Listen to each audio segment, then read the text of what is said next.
2 కోట్ల మందితో యోగా మేము చేస్తున్నాం, 2 లక్షల మందితో సమీకరిస్తున్నాం.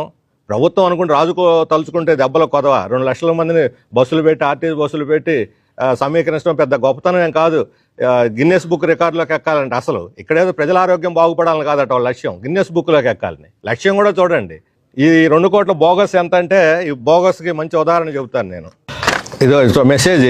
గౌరవనీయులైన వి శ్రీనివాసరావు గారు, మీరు యోగాంధ్ర 2025 కార్యక్రమంలో పాల్గొనాలని ఆసక్తిగా హృదయపూర్వక అభినందన తెలియజేస్తున్నాం.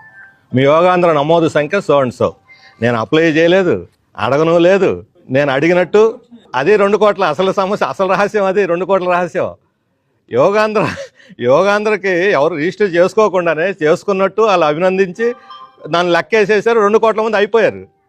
ఈ రకమైన బోగస్ రిజిస్ట్రేషన్లతోటి, ఈ బోగస్ రిజిస్ట్రేషన్లు చేసి 2 కోట్ల మందిని గవర్నమెంట్ 70 కోట్లు ఖర్చు పెట్టి ప్రజల ధనం ఎందుకు వృధా చేయాలని అడుగుతున్నాను.